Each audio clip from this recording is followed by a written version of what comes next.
She scrubs harder to show you just how enthusiastic she can be.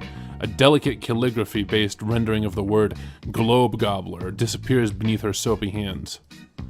Okay, maybe Diamond is not the greatest example of someone enjoying their hobbies in a healthy and natural way, but you know plenty of other low-bloods with cool hobbies. Skila, Chixie, Sarava? Am I supposed to know who these idiots are? Not all low-bloods know each other. Oh man, that's not what you meant at all. I'm not going to explain my life story to some random alien. Are you going to help or not? Oh, well, you thought you were supposed to be keeping an eye out for clowns. Yeah, well instead you were asking me invasive questions. So now help me scrub. Despite these mixed signals, you pick up a sponge and start cleaning. This is actually a lot harder work than it looks like, and your back and shoulders begin to ache immediately. If Marsti does this every day, she must be ripped under that jacket. She stops talking and you just clean alongside her, worried that you're royally screwing this up. You don't know how to fix it. The graffiti is quickly disappearing between your combined efforts, and you aren't sure how much longer she's going to put up with you after that. You've got to pull out the big friendship guns, and fast. You ask, in your own characteristically smooth style, what she's going to do after this. Any plans? Just hypothetically?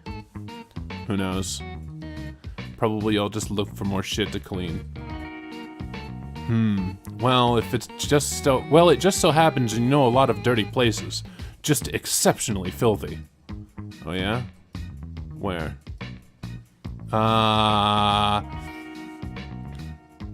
Uptown.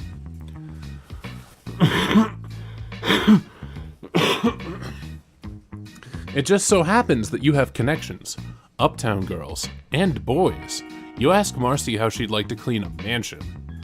I guess that would be cool. What are you thinking? Well, first of all, you want to bring your new friend to your swank stolen car.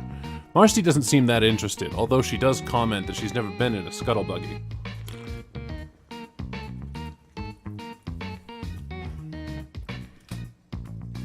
Then she begins picking up the crumbs from your back seat.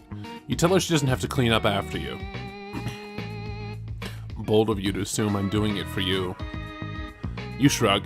You've come to accept that some of your friends are just fundamentally difficult to understand.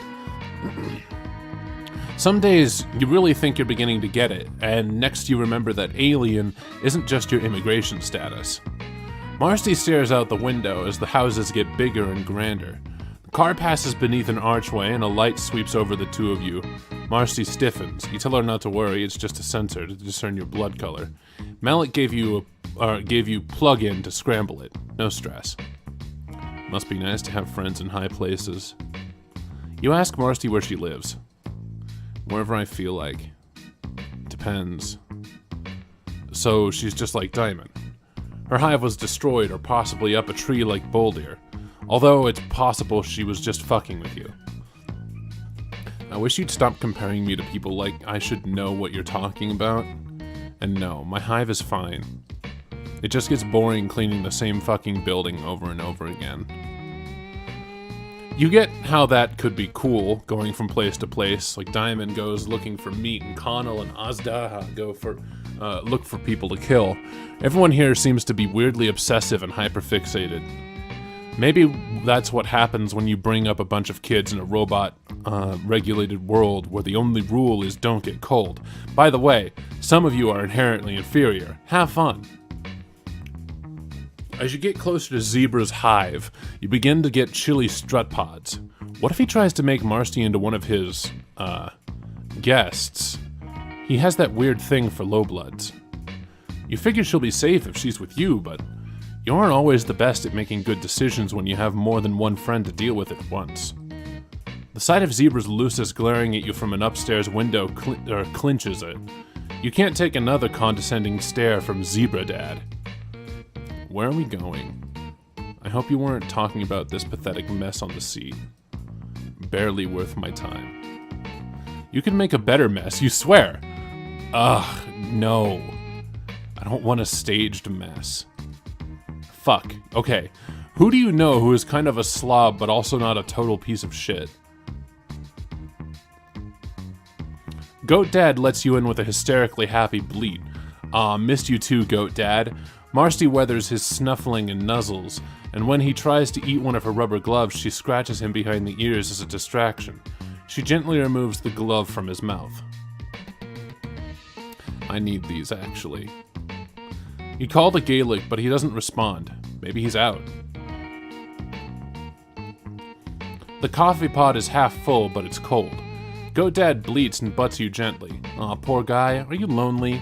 Has Gaelic been neglecting you now that he has a hate boyfriend? Marsti is a little more uncomfortable here than she has been in your car. Than she had been in your car. But when she catches sight of Gaelic's study, all of that sloughs off. It's even more of a mess than it had been last time you were here, when he'd actually been trying to impress you with his intellectual clutter. Yeah, Malik. I was thinking Malik was a great choice, but I guess Gaelic works. Oops. She gets down to work immediately, stacking books alphabetically and sorting papers into piles by subject. You know Gaelic is an A-type personality who will probably go briefly ballistic at the knowledge someone has messed with his stuff, but Marsti is just so organized and thorough. You feel sort of weird just standing here and watching her clean, so you gather up all the used dishes and bring them into the kitchen. When you're done with that, you figure you'll just try to be entertaining. You ask her if she's seen any movies recently. Since you've made friends with Zabid and started hanging out with Tagiri's anime club, you've been exposed to multiple cultural touchstones. Yeah, I don't really watch much TV. Don't worry, I don't need to be entertained. She kneels down to start dusting beneath the couch. I know you think I'm basic, and that's fine. I don't really give a shit what anyone thinks. Let alone a condescending alien with no blood color to speak of. Yikes. So if you wouldn't mind... Crunch, crunch, crunch. Oh. Oh no. Crunch, crunch, crunch! What the hell is that noise? And there you go again, getting swept up in a friendship endeavor and totally beefing it. You forgot about Goat Dad's propensity for nomming on anything within reach, and he spent the last 10 minutes happily munching on several leather-bound notebooks. Gaelic's experimental word rumpuses. Fuck, he loves those. He's going to murder you. To smooth another layer into this farce, the front door creaks open and Gaelic's voice rings out, calling out to Goat Dad, who lets out an excited bleat and scampers off, trailing little white scraps. Marsti looks from you to the front of the house and down at the paper trail. Then she's out the window and off down the hill because, though basic she may be, she's no idiot.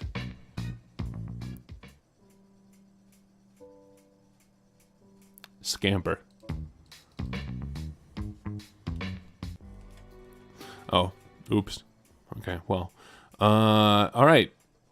Next, we do the correct choice.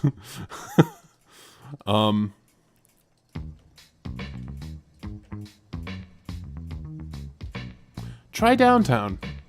You suggest this place sure looks ripe for some serious power cleaning, cause, wow, filthy. Yeah, I guess. I was planning on cleaning down here anyway. The drones mostly take care of the high blood neighborhoods. Interesting. Zebra had low bloods cleaning for him, but maybe he's an exception. I'm not here to explain cultural dynamics to you. At least not for free. Consider mentioning that you are the main character and thus totally deserving of cultural exposition, but you doubt she'd take that well. Also, it's kind of a weird thing to say, so never mind that. Wow, okay, gee. You show Marsti an alley you recognize, the one with the incinerator where Polypa had gotten rid of her assassination disguise. Here, maybe? Too easy. Okay, well, what about this stretch of road where Remele killed a dude? There's still quite a bit of purple blood spattered around. Pretty good. But no. I don't have the right outfit for blood. Jesus, picky. Oh, sorry. Are my personal preferences inconveniencing you? No, but you aren't used to this shit taking so long to pop off. Usually you've made a friend by this point, or you've been killed. You've been killed before? What are you, a purr beast? 9 lives? In retrospect, that was also a pretty weird thing to say. You meant it as a metaphor. Sometimes your internal monologue gets out of hand and spills out into your interlocution. Whatever, dude. You're considering just bringing her back to your place to clean up the mess you've made there when you realize Marsti is no longer with you. You turn around to find her gazing down an adjacent street into an empty lot. The space gives you a brief twinge of recognition before it fizzles away to nothing. Meh, probably just deja vu. At first you don't notice the person sitting on the tire pile because without her other half, her silhouette isn't underwhelming. Or her silhouette is underwhelming. Oh, fantastic. Hey, Normie. Oh, hi, Follicle. It's been a while. She might notice that you are a whole lot less normal than you used to be. You're right. They're weird as hell. Hey, you're also like 80% more confident than you used to be. You don't back down from insults. Perhaps Marsti is the one who is weird because she's the one who is fucking into cleaning up after people. That's really strange. Hey, that's a little judgy. Yeah, for real. Oh, you had been expecting Follicle to join you in mocking Marsti. You didn't want to be too mean or anything. You were just really sick of having your intelligence insulted concerning stuff you know or you absolutely could have no way of knowing about. You wanted her to make her look like an asshole, but as usual, it seems to be, in fact, you who are the asshole. Marsti seems to agree. Hey, maybe fuck yourself a little bit. Wow. Alright. You apologize. You didn't mean it. You just experience pilot confusion when there are too many friends in one place.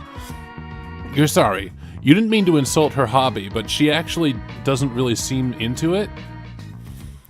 You are just trying to help. You know plenty of lowbloods who do all sorts of activities. Oh yeah?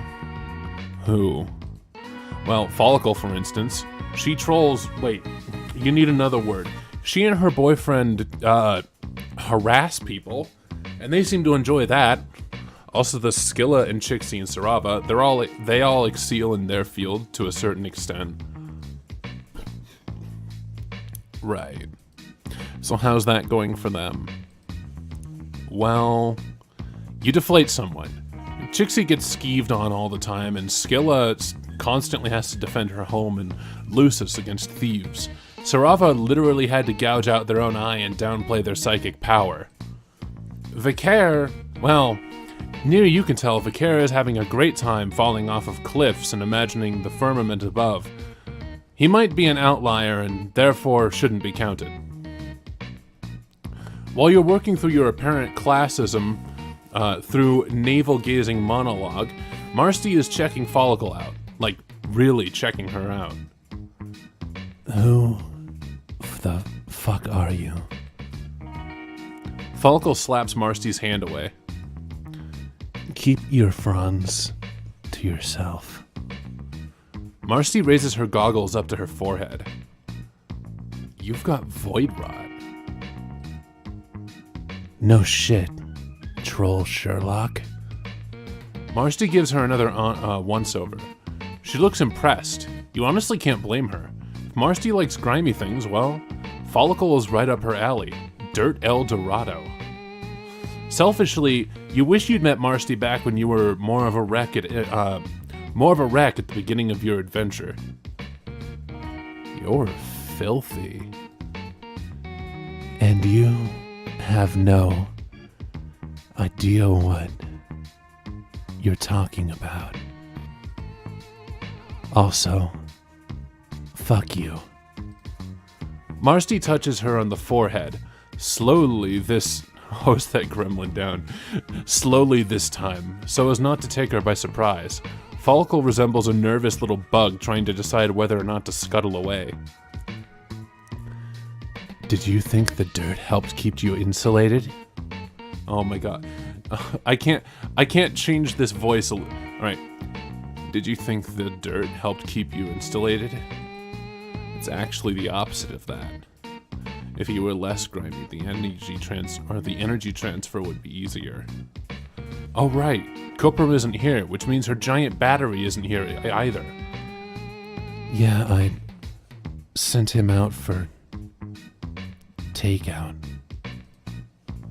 I needed a break.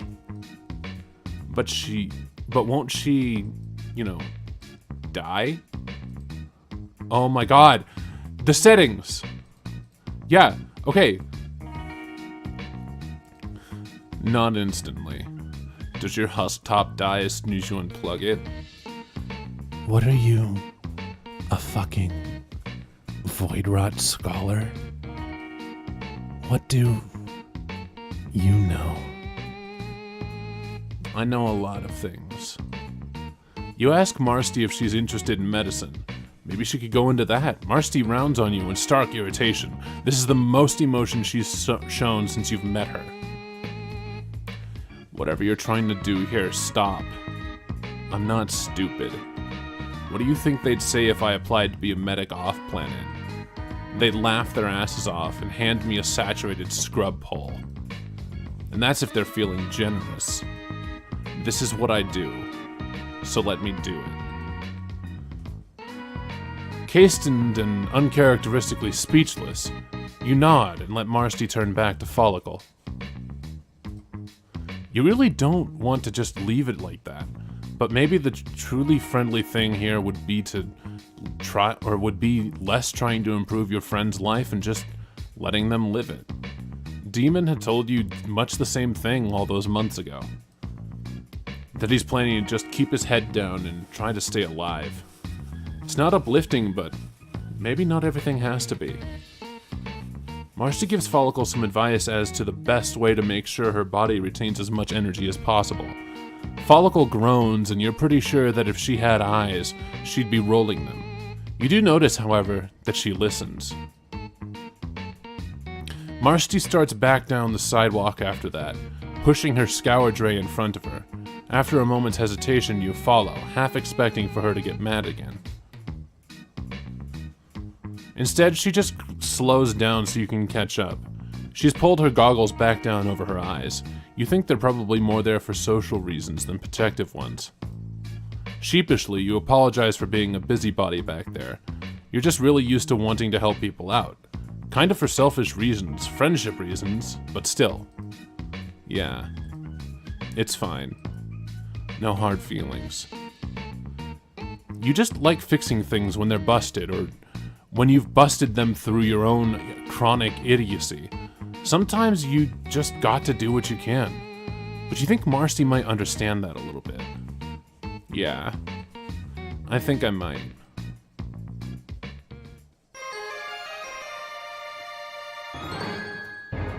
Sometimes it be like that. Oh. Okay. Well, I hope that means Follicle is going to be clean in the future.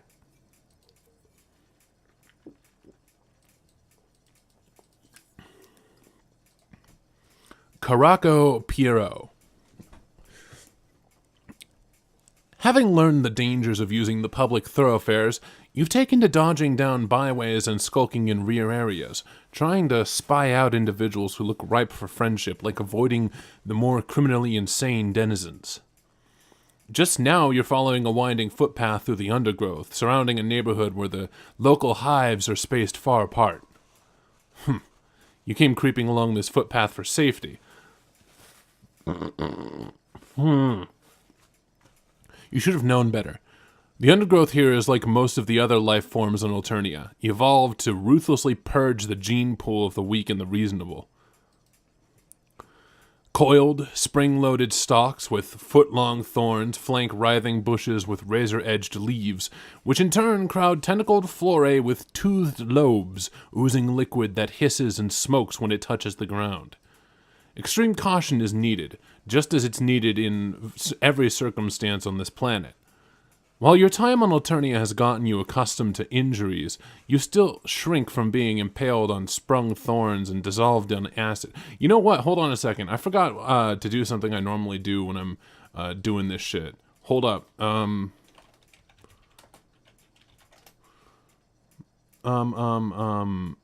ba ba ba ba ba ba ba ba ba ba ba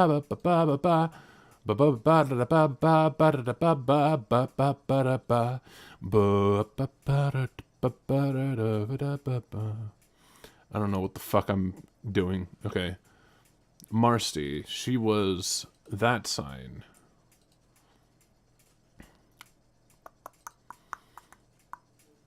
Oh. Aritarius. Sign of the astronaut. Void. Interesting. Interesting. No wonder she knows about void rot. It's kind of in her nature to understand the void. And we are going to be examining which boy? Which purple is this? This is going to be mind. Got it. While your time on Alternia has gotten you accustomed to injuries, you still shrink from being impaled on sprung thorns and dissolved in acid. You should have known that eventually... Mind. No wonder we're gonna meet him in a fucking foresty area. What the fuck? You should have known that eventually you would have come up against the local flora, so you proceed discreetly, avoiding poison fronds and trying not to step on trigger roots. But suddenly, your vegetative focus is interrupted when you hear footsteps on the path, and then around the corner comes a small figure. Its face and horns are painted with smudged black and white marks.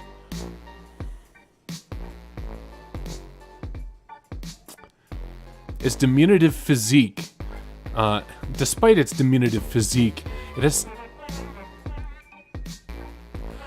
has some of the most impressive horns you've seen on any troll. Then the small figure sees you too and is so startled it jumps a foot, impaling its horns in an overhanging tree branch and sticking there so that its small legs pump helplessly in the air.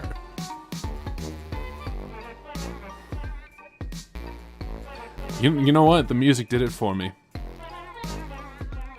You beg the small person's pardon and assure him that you were fully as startled as he.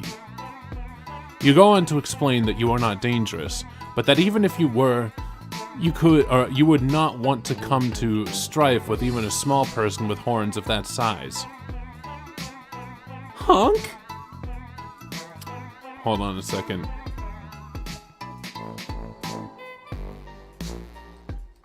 Oh shit, there were messages that I missed because I was on top chat, not live chat.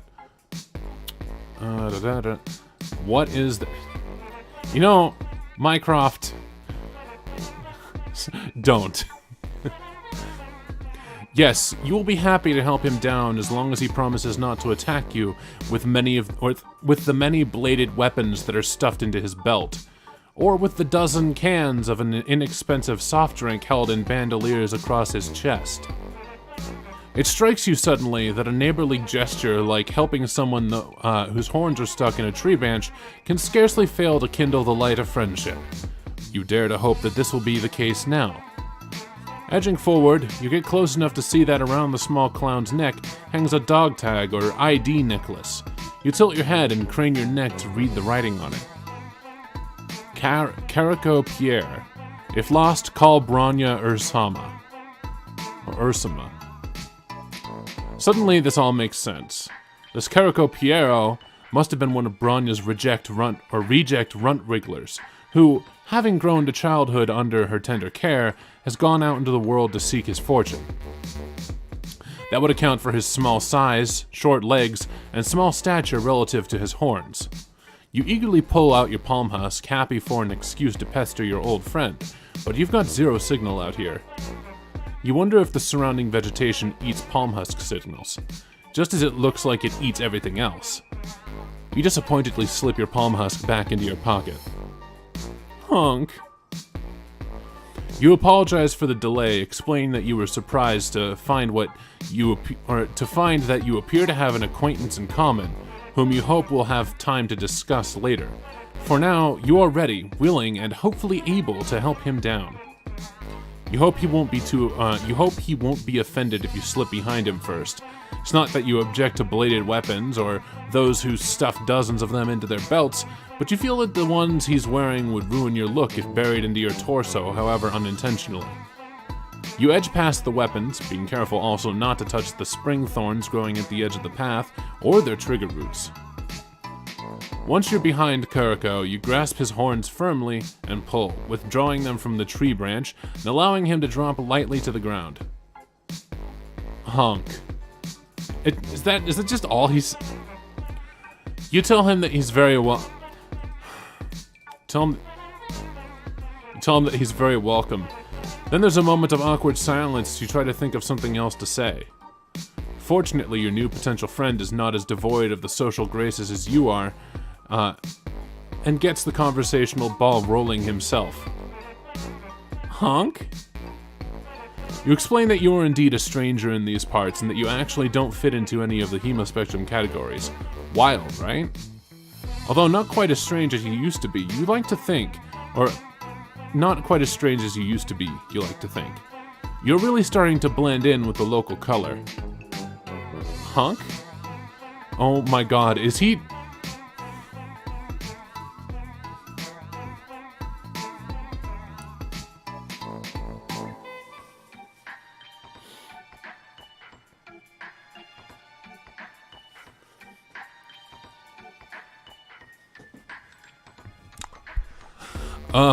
Well, you'd rather not exhibit your blood just now. You're a couple of quarts low due to the robust conditions of life on Alternia, some of which you have recently had the honor of encountering. Honk. You sympathize. Slinking along these hidden paths in the Alternian woods can be tough on the morale. The smell alone is enough to make strong men weep, and the vegetation look like it was designed by the Marquis de Sade. Not that he knows who the Marquis de Sade is. You can't help but feel that it would be so much better if one only had a skulk buddy. You continue. How wonderful it would be to travel these dusky lanes with a kindred spirit, a twin soul, a fellow traveler, an intimate crony. You're such an expert on friend synonyms by now. Honk? No, you haven't met anyone like that either, but you would certainly like to. Your new potential friend is obviously thinking seriously about this issue, so you back off. Give him space. You pretend to be deeply immersed in studying one of the razor-sharp leaves on one of the writhing bushes beside the path. You aren't one to force yourself on others, or try to unduly influence their friendship decisions. Okay, well, maybe you forced yourself on others in the past and tried to influence their friendship decisions. Maybe you've even done this a lot.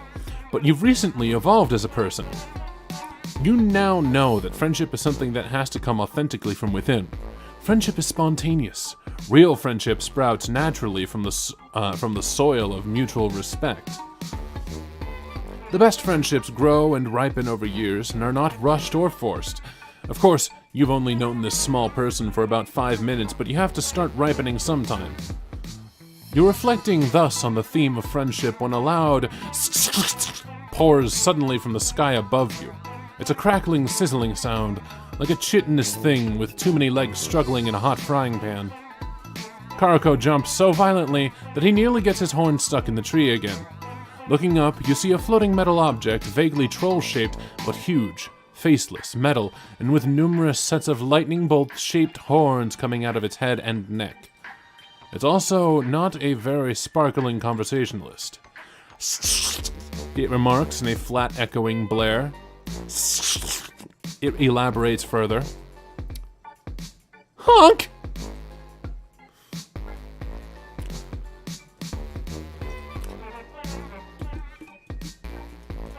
Why does he only I don't like that he only speaks in honks. This is the worst thing.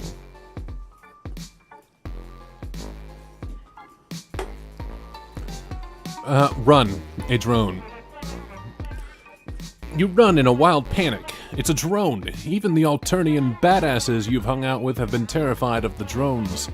Up close, it's one of the most terrifying things you've ever seen, and it's making noises which you didn't know that they did. And which probably means something sinister. You race at top speed down the twisting path, focusing your senses to their breaking point to avoid trigger roots, razor leaves, and acid pods. At first you hear the pattering of small feet running behind you, but as you redouble your speed, the pattering falls back and after a while is lost in the distance. You sprint for what seems like a lifetime before you finally catch your foot on a trigger root and go flying through the air, barely missing being sliced into 100 pieces of tumbling ham by the barbed spring vine that lashes across the path only inches behind you. You land in the dirt, wind knocked out of you, but otherwise unhurt. You lie there catching your breath and waiting, but nothing happens. No enormous metal monster whizzes down the path to impale you. No small clown-faced individual overtakes you on his short legs. Finally, after nothing happens, you pick yourself up and dust yourself off. You're alone on the path, and no sound of either friend or potential friend or foe can be heard. No birds sing, which is probably good. You imagine that birds native to this forest would probably sing by croaking up putrid sludge, and that sludge would be poisonous or radioactive. But leaving aside the character of the local path or local fauna, what should you do? Keep on down the path, putting more distance between yourself and the drone? Or should you go back and see if Karako is okay? You waffle for a while, then decide to go back. You sneak back along the path. You sneak a long, long way. But however far you go, there are no signs of either Karako or the drone. You don't know whether the drone picked Karako up and took him away, or disemboweled him and scattered the fragments of whatever Karako, or whether Karako leapt into the undergrowth and hid or escaped or what. One way or another, you're all alone again on this path through shit-smell forest. Alright. Well, that happened. I did not protect him. He's a purple blood. No matter how small, he should do just fine.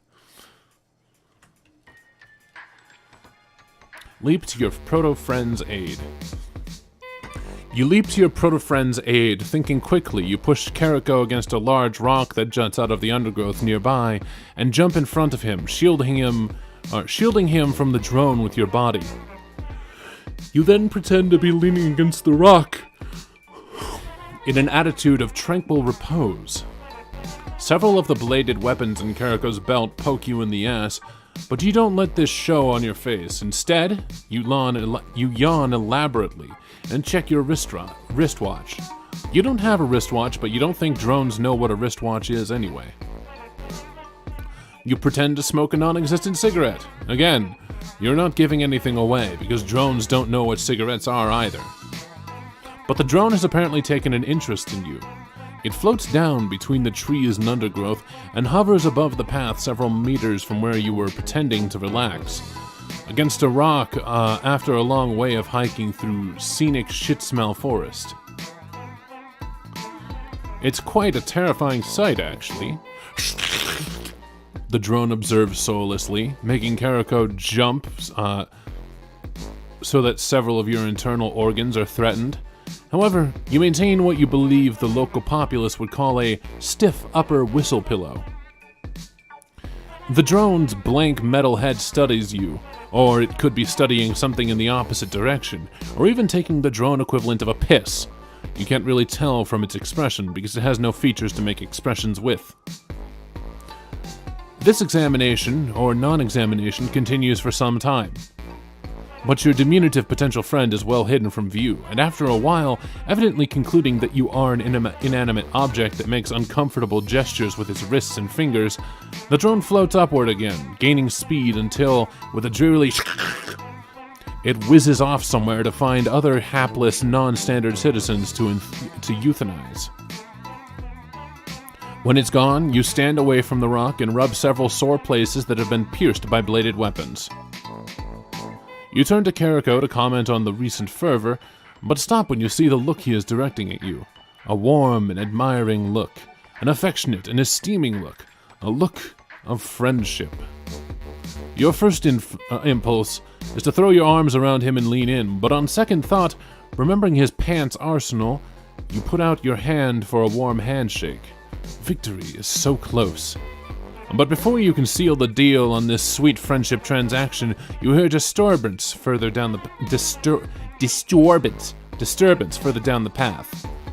God, can't the narrative chill for one single moment, especially a moment when you're about to consummate a beautiful friendship? You turn to look. The footsteps, several sets of them, get nearer, and around the bend come 3 figures. 3 figures wearing swimming outfits, lots of gold jewelry, and insouciant expressions. 3 figures with gills on their necks and small stylized fins on their faces. Oh man, is it possible that you finally happened upon a group of the legendary Sea Dwellers? They stop short when they see you and Karako, obviously startled. They study you. You study them.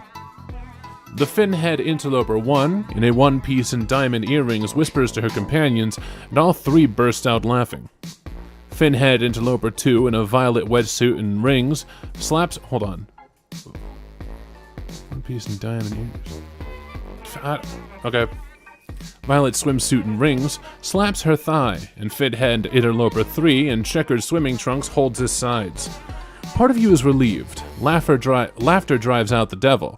It is the best medicine, and in any event is better than homicidal mania. On the other hand, this laughter isn't friendly. It's cold, mocking, and supercilious. These Sea Dwellers are obviously laughing at you, not with you.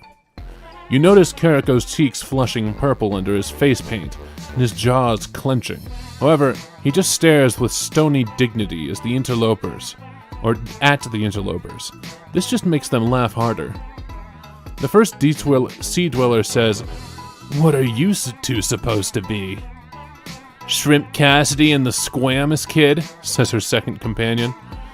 "A cold-bait minnow and his mutated soft-shell crab," says her third. Looks like the minnow mall went down on the clown, causing it to spurt out the other one. The Sea Dweller's laughter is redoubled. You continue expressionless at these insults, but to your dismay, Karako's face is taking on a harsh, glowering look.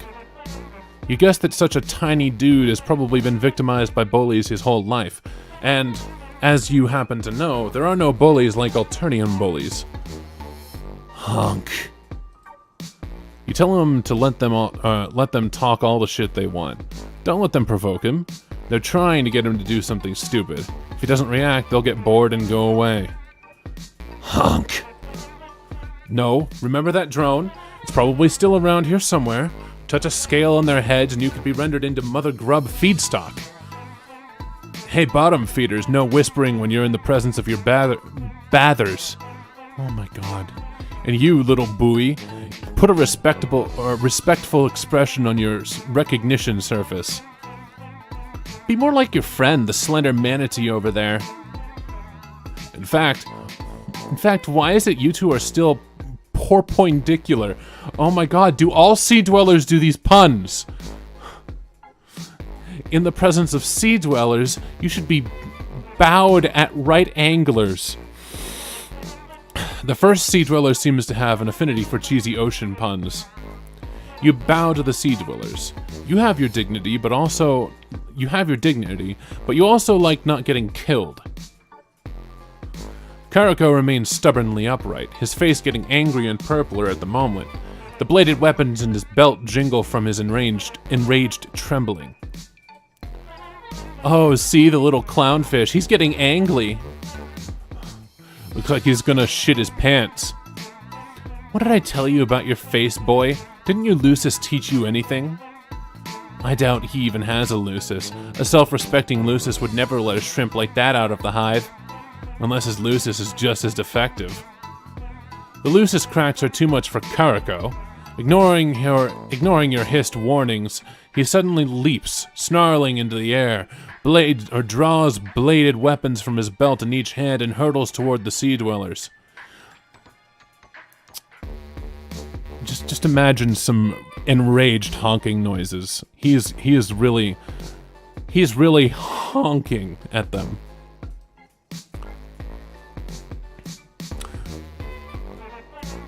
Leap into the fray and lend comfort and support. You leap into the fray to lend comfort and support. You would have counseled Karako to turn the other cheek and keep turning cheek after cheek until the sea dwellers got fed up and went away. But now that things have hotted up, you're not about to let the clown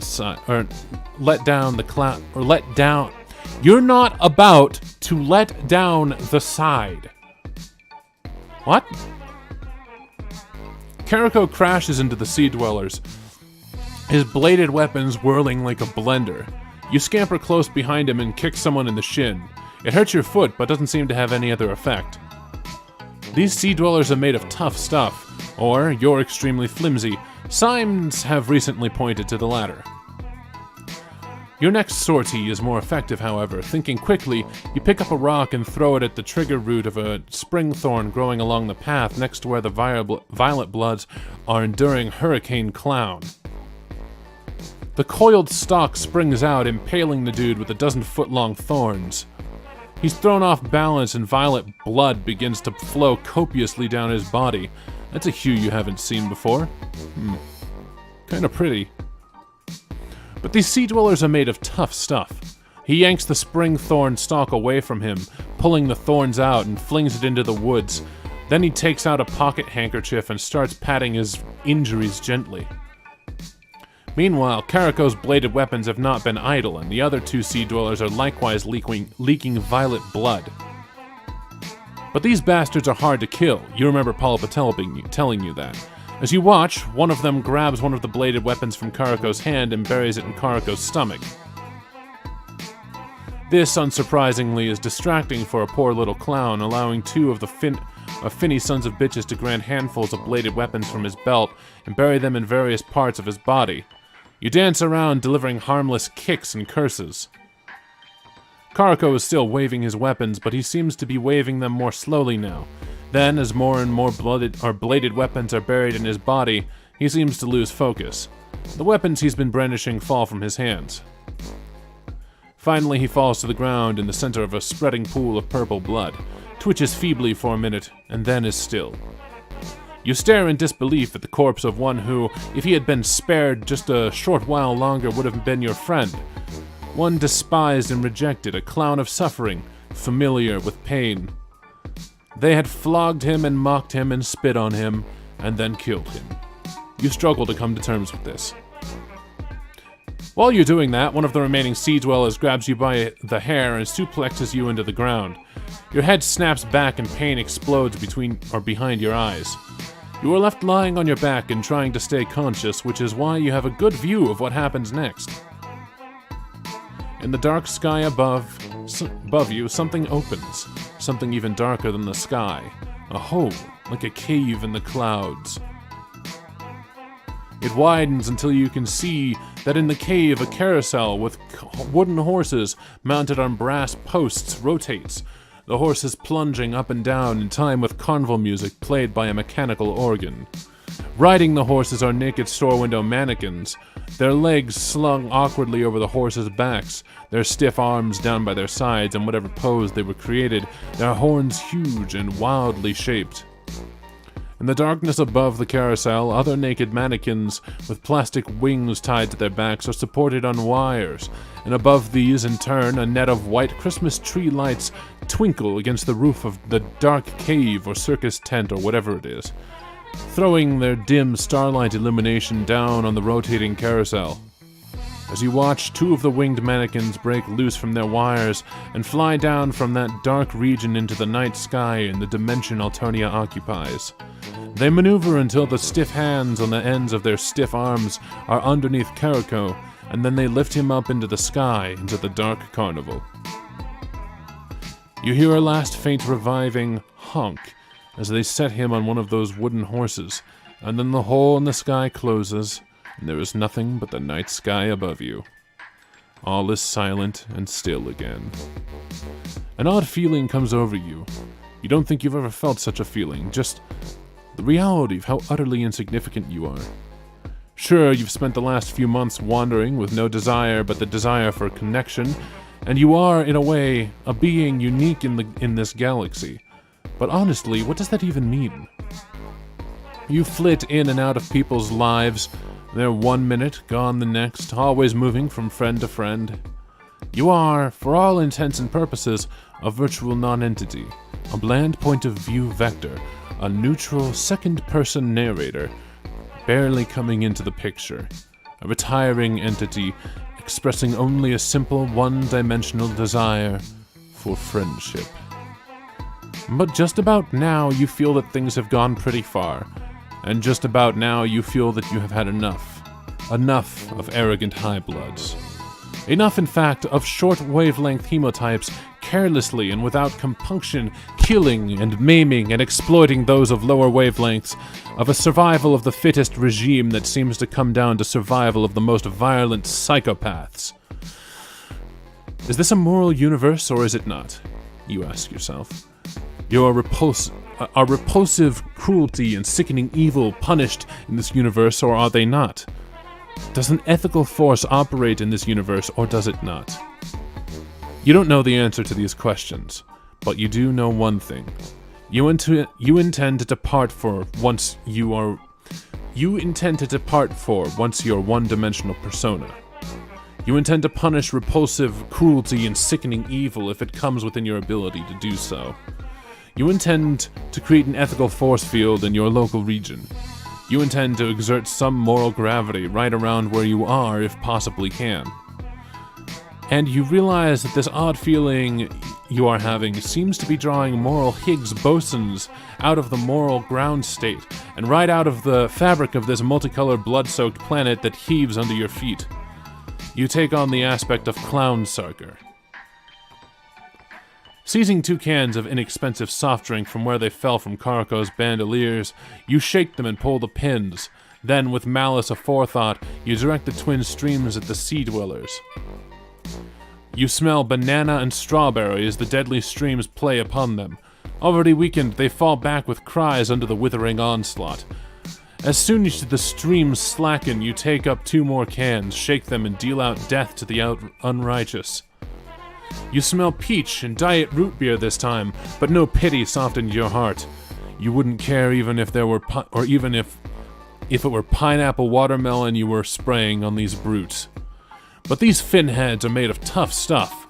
Rallying even in the face of this intense onslaught, they push forward, and, seizing some bladed weapons from the purple blood pool, advance upon you. Not one step back, you vow to the memory of Karako Pierot. You stand your... Fucking goddamn it. You stand your ground in desperation, grabbing some cans of diet tonic water and club soda, and opening up your batteries once again, but to no avail. A trident pierces you to the bone, followed by a scimitar, a tomahawk, a short spear, and so many other bladed weapons that the sheer weight of them drives you to the ground, where your red precious blood flows in moderate streams, mixing with the purple blood of your proto-friend.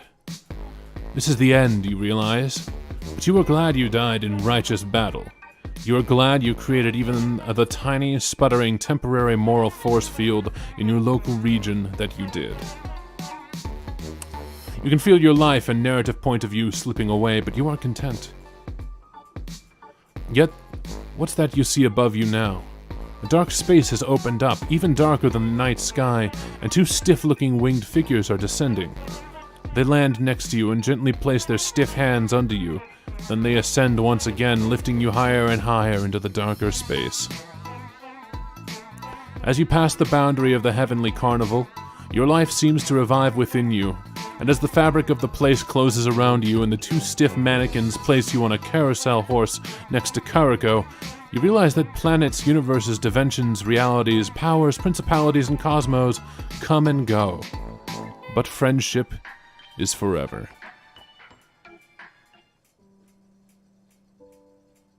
Oh, I see. So both of you dying is the true friendship path. Great, fantastic. Glad we went down this path. Fucking A.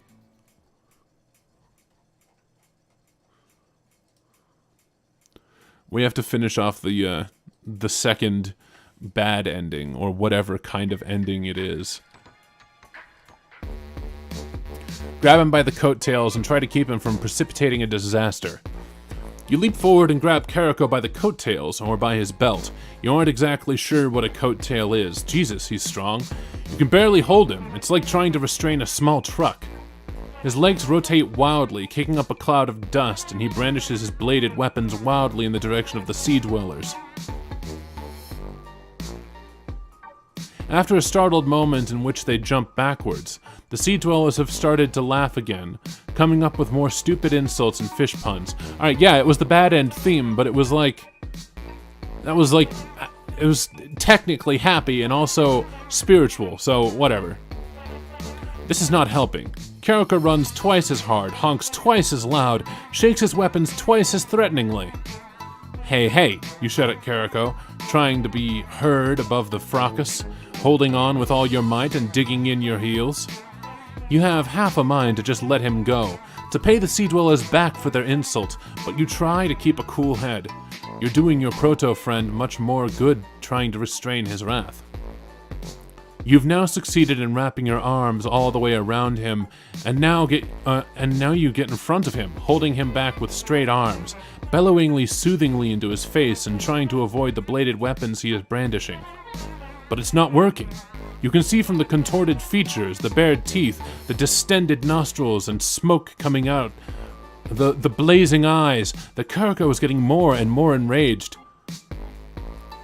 There's only one way to calm down a clown. Suddenly his rage seems to reach a kindling point. His body vibrates violently, his eyes grow huge and round. And suddenly from his body, something like a nuclear blast pressure wave of fear and violence sends you flying through the air like a scrap of paper in a gale. What the fuck, are you hallucinating? But you can see as you soar up above the path, the sea dwellers aren't laughing anymore.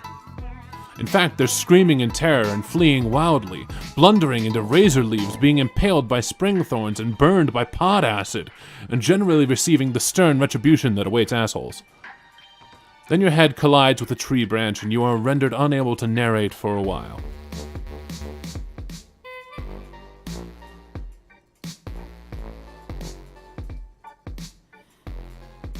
You wake up lying in the dust.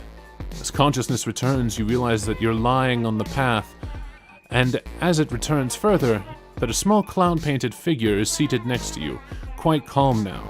He smiles fondly as he sees you sit up. Honk. Honk! You smile in return. You express relief that he realizes you were acting in his best interests, holding him back from the finheads, and now, though largely because of his unexpected burst of clown sorcery, or whatever that was, everything has turned out for the best. Karako holds up his arms for a hug, but then remembering the bladed weapons in his belt, sticks out his hand. You shake it firmly, or warmly.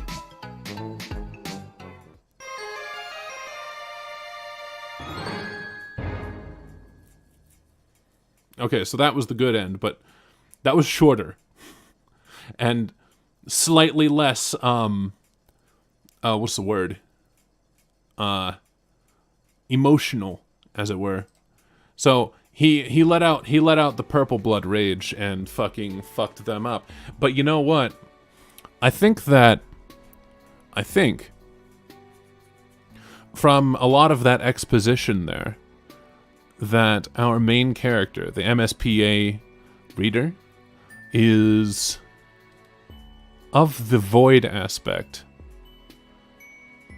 Simply filling in... he lacks character, he lacks personality, he lacks anything, and fits into any role that he is forced or otherwise needs to be in.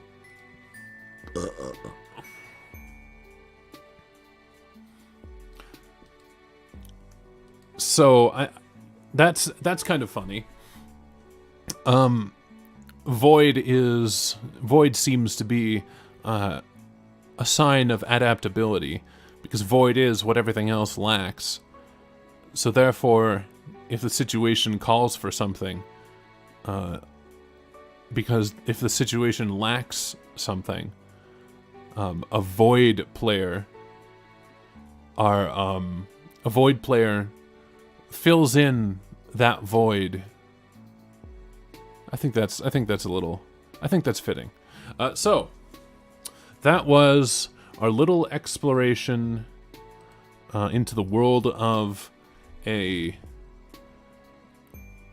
Eritarius and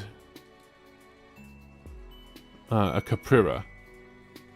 Well, yes, the MSPA reader is us, the reader, but the MSPA reader is also not us. The MSPA reader fills the role of us, but isn't necessarily us because, again, there are so many things that you or I would have done differently than the MSPA reader would, obviously, because we have our own our own aspects and our own influences in our lives. But the MSPA reader isn't there to be us. The MSPA reader is there to fill in a void and exposit narrative or narration, as it were.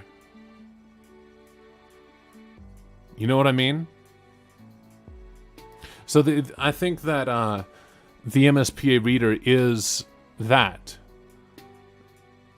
To us, the MSPA reader acts as an individual of light, giving us a window into a world that we otherwise wouldn't have view into. The MSPA reader gives us sight, but within the narrative of the world that the MSPA reader is in, the MSPA reader fills the role of void because he simply bends to whatever role is currently missing in the scene. That's why that also would explain why MSPA reader has this unfillable void and need for friendship. It's just an all-engulfing black hole of a need for friendship that can never be filled. Millions and millions of friends will never satiate this character's need. Anyway, I think that's a good close for the night. Last time I did a lot more looking. I was a lot more inspired to make a thought experiment, and I did a little exposition on the relationship between heart and void and whatnot. But today didn't seem to have the same kind of theme. You know, I think that the fact that I forgot who Boulder was kind of enforces a little bit of what I suggested last time, that heart is just surrounded by the void. Anyway, I'm gonna stop before I get off into another rant, before I start expositing more shit. I'm still working on videos, but lately, these past 2 weeks, I actually was just spending my time rewatching the entirety of House MD, and I got a Nintendo Switch, and I've been playing Breath of the Wild, and wishing that I could stream that. So, we're gonna see what the next 2 weeks hold. Hopefully, I'll have more content out before the next Friendsim drops. Hopefully I get to play some spooky games or something before Halloween or for Halloween.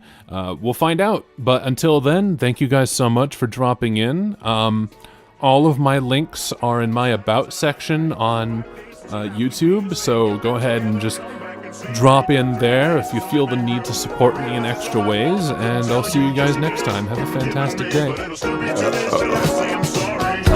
Watch a hoodwink to make you stop think. You think you're looking at Aquaman. I summon fish to the dish, although I like the shell. I swiss, I like the sushi, cause I never touch a frying pan. Gonna make a break and take a bake out like a sink and they can shake out like vanilla. It's the finest of the flavors. Gonna see the trophies and you know the vertigo is gonna go, cause it's so dangerous. You'll have to sign a waiver. Can't help it if I think you're funny when you're mad.